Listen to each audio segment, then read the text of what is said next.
chocks in on the left.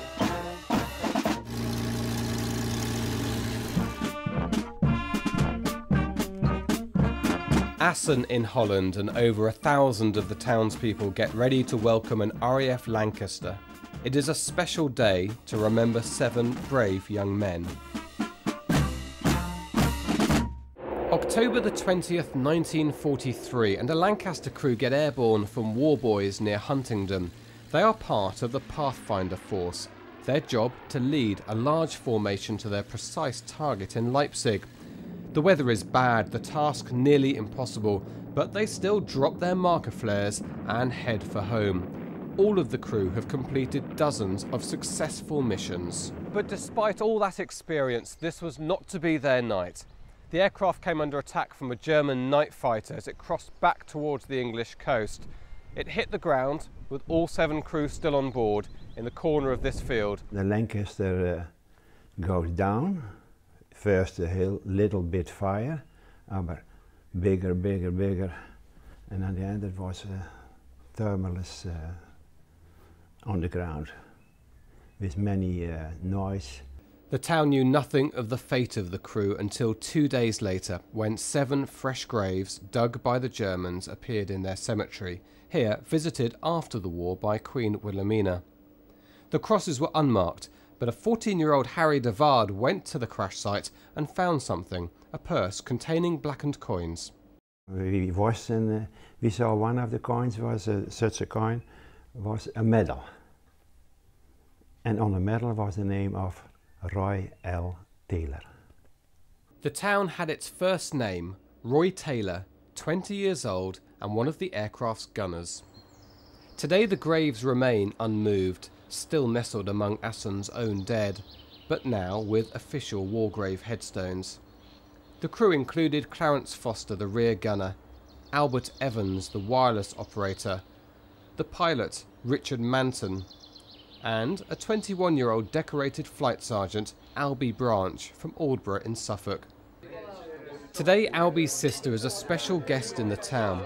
Willa Rentz wants to honour the men. He remembers the Nazi occupation and the uplifting sight of the RAF bombers.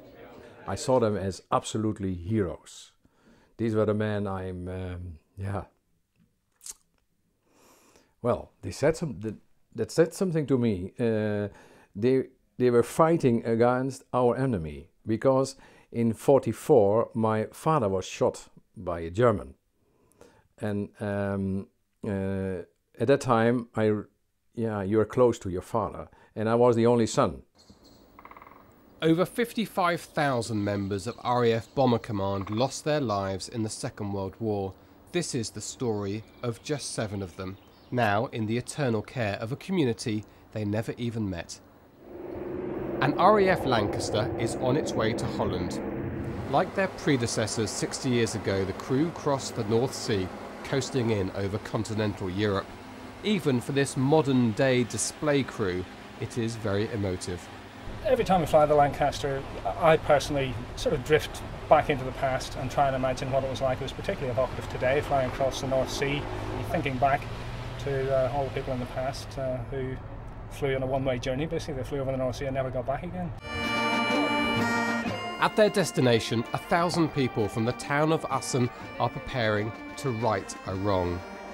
Lancaster JB-154 never returned from its mission from Huntingdon to Leipzig in October 1943. They were shot down over Assen, but to show that the townspeople had never forgotten them, in 1999 they made a memorial out of one of the aircraft's propellers, a moving gesture, until it was stolen. Hier, u staat te kijken, wat is er gebeurd hier? Nou, het blad van de propeller is verdwenen. What people do this? Why do they do that? And we were absolutely shocked. A replacement Lancaster propeller has been donated by the RAF. Unveiling it, Anne Rowland from Lowestoft in Suffolk, the sister of the flight engineer Albie Branch. The weather has been bad, the flypast almost called off, but on the stroke of 1 o'clock, after so many years, once again, a Lancaster fills the sky over Assen.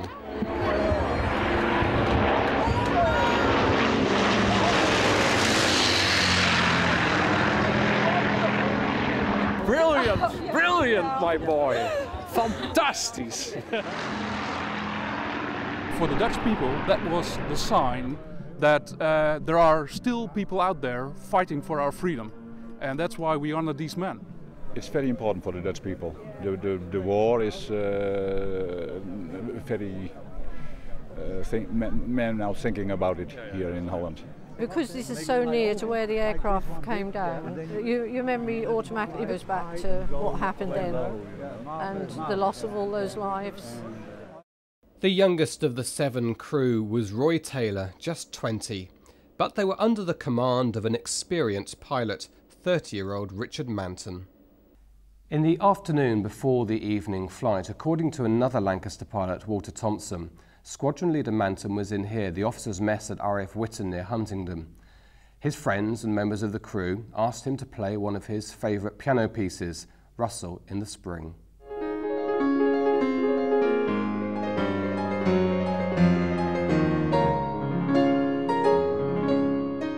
It was, of course, their last flight, but although they fell as strangers into a field near Assen, today they are part of the town.